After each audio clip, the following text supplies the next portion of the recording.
Well, it's May the 11th. Welcome to the BORDERPOL Journal. I'm Tom Tass, flying solo this week because my co-host is on holidays and he'll be returning in 2 weeks. In addition to that, we didn't have a broadcast last week because we had some other technical and personal issues to deal with. So sorry for that. In the meantime, lots has happened in the BORDERPOL community's calendar, and a lot is happening at the moment, particularly if you are in the United States watching our broadcast today. And going forward, it's the end of Title 42, and that will have a severe impact on the migration refugee programs in the United States. We don't know how this will end. The numbers are quite overwhelming at the moment on a number of people who are predicted to enter the US over the coming days, and how the administration will deal with it. This is, of course, up to the future to show. We don't understand at our end what the end game here is, because it has yet to be explained why the numbers are going to be able to be absorbed into the communities around the US, and what the Biden administration's purpose in dealing with this as they are. It is what it is. Unfortunately, only time will tell what will be the result when all is said and done. Much is happening in other parts of the world as well, but of course, the war in Ukraine is of primary importance to many at the moment, particularly in Europe. But the global economy is very much being impacted by the unintended consequences of the Ukraine war. And so we will be following that in the weeks and months to come. But back to the US at the moment, the headlines are really quite disturbing, where the Border Patrol has said today that the dam is about to break on the number of people coming into the US, that the end of Title 42, according to former President Trump, is going to be a day of infamy. The U.S. Border Patrol Union is sending a warning ahead of the migrant wave, that there's going to be serious enforcement operations in Texas, and they're not sure how that's going to be dealt with. The Border Patrol is authorized to execute safe releases into the U.S. as shelters and facilities are overwhelmed. This morning on the news, the U.S. was reporting that the safe release means that essentially once the migrant enters the U.S., because of the direction from Homeland Security, it'll simply be released into the U.S., period. That seems to be a situation which is trying to release the pressure that will inevitably build up on the border, with literally tens of thousands of migrants rushing the border. The mass release of illegals, as they call them in the US, undocumented, whatever, will be at bus stops and gas stations, supermarkets, and many predict there will be serious chaos. Of the headlines this morning, the Biden administration's release of migrants into the US has many saying that there's no way to track these migrants once they've announced they're in the US, or once they have been admitted into the US. And so it is going to be quite a day and perhaps a week going forward for the border management, refugee management community in the US. And many of us are watching this with some trepidation, because the impact is unknown at this point in sort of broad terms. So we're somewhat obviously concerned, and we wish our American friends every luck on this one, because this is going to be a serious issue going forward.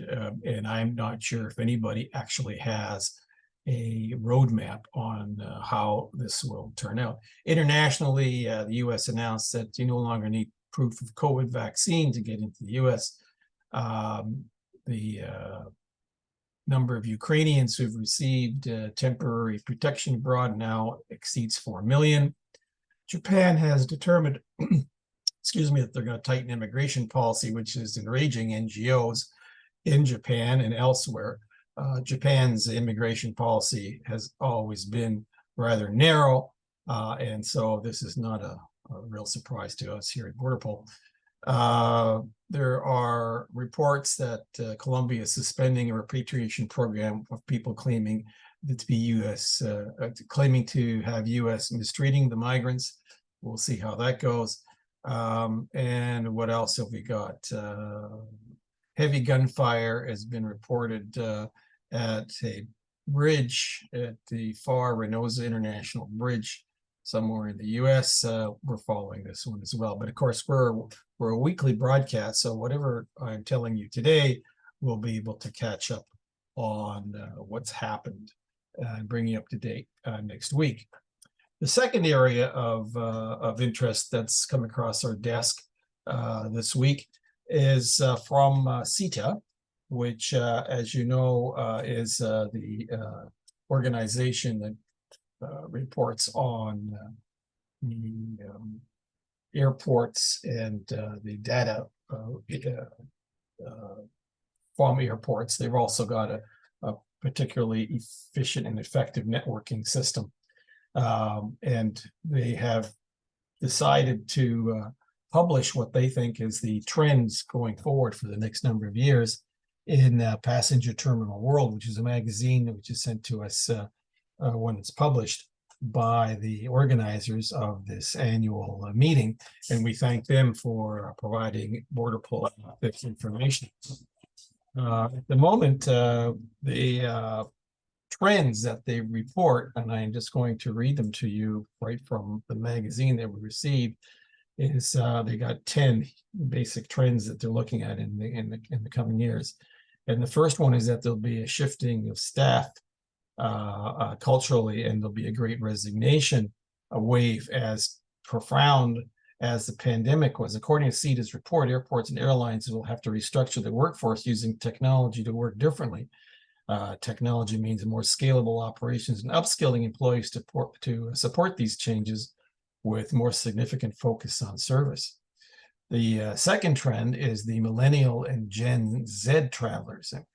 Younger travelers demand a more integrated digital journey, and the industry will be forced to respond. They will accelerate the digital way of life and popularize fringe technologies by 2027. Now, what these fringe technologies are, I do not know, but many of them are frequent travelers who are self-service first and leverage biometrics and digital passes for travel efficiency and convenience. Of course, they conveniently overlook the privacy and data protection part for the ability to have a quick and easy transit through airports or through borders.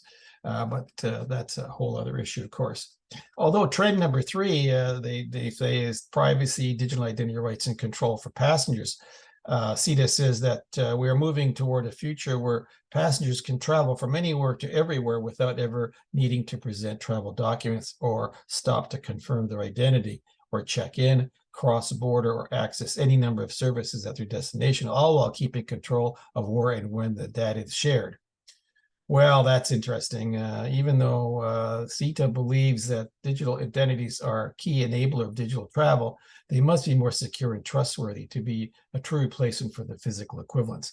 We couldn't agree more, but we're not sure at this point how well the average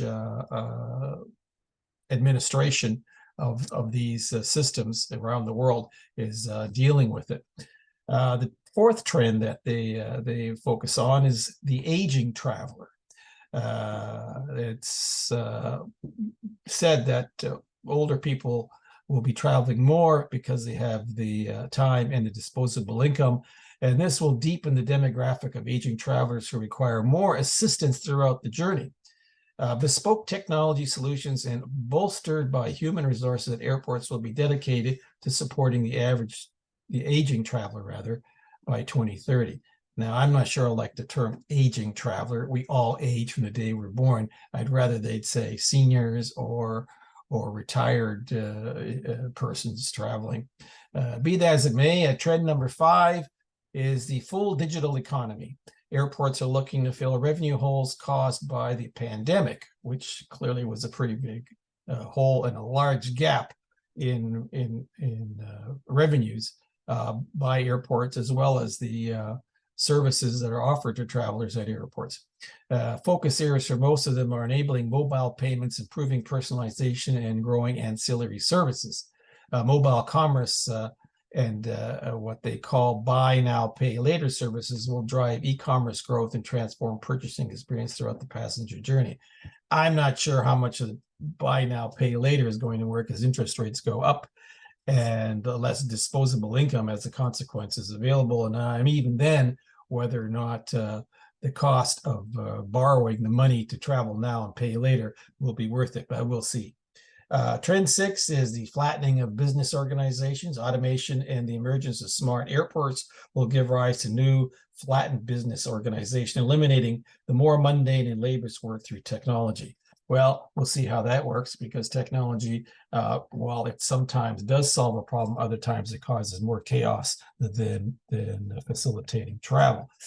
We saw it during the pandemic, particularly in Canada at the airports, that a lot of the automation really didn't do us a lot of good in terms of smoothing out the ability to enter passengers and transiting or entering the country. Trend number 7 is airport operations and metaverse. Now, by 2030, metaverse operations will be commonplace at leading airports and will play a vital role in optimizing processes, avoiding disruption, and facilitating intuitive, immersive control of intelligent airports. Well, I suppose that means that we're going to have more possibilities for understanding how airports function and what they're able to do when there is a crisis or what have you. But we'll see. This is an interesting observation. Trend number 8, multimodal travel. Over the next 7 years, a seamless intermodal travel will emerge with single processing and verification points that enable fluid end-to-end journey across land, sea, and air. There will be a push to enable more connected journeys with sustainable operations and new collaboration models using trusted data exchange for the broader end-to-end travel ecosystems. Without getting into the mumbo jumbo of it, what it means is you'll have some kind of a seamless system where you get on the plane in airport A, travel, get off the plane in airport B, and continue your travel on land services, whether it's a metro or some other convenience rather, and never have to perhaps pay anything along the way. It'll be built right into your ticket. That's just my understanding at the moment. Then there are other trends that they talk about, like the autonomous electric vehicle growth by AI and 5G. Automated intelligence is already getting plenty of attention by folks who are getting somewhat skeptical about how much good AI will be for humans in general going forward. You've read that and heard about it in the news. Trend 10 is sustainability. SITA thinks that by 2030, sustainability will be at the heart of travel. And during the next decade, scrutiny over the entire aviation industry supply chain will increase. Using data to understand the drivers of emissions across the air transport ecosystem, read green energy here, will be part of this trend. Trend 11, supply chain transformation. The travel industry will experience a sharp shift from simple forecasts and demand plans to an agile supply chain based on real-time data. And finally, urban air mobility. According to SITA, by 2032, which is only 10 years away, electric air taxis will be common at major international airports, operating as an effective auxiliary service and revenue stream for airports and airlines. This is akin to the flying cars that were proposed when I was growing up and that was a long time ago, and there's still no flying cars. But, everything is possible, and we shall see what we shall see. That is the part of today's tech report, you might say. As for the following projects that we have on board with BORDERPOL, I thought I'd bring you up to date that we were planning to have an interview with a law enforcement official about the impact of today's environment on the law enforcement community members and the discussion about PTSD. We're still looking at having that interview with a well-known author, and I will bring you up to date on that in the weeks to come. We're also looking forward to other interlocutors with BORDERPOL to talk about where we're going forward in the next months with our planned workshops and the annual forum for the fall of this year. We're hoping to negotiate a new contract with a event developer, and we'll see how that works out. In any event, if you like what you see and hear on the BORDERPOL Journal, do please let us know.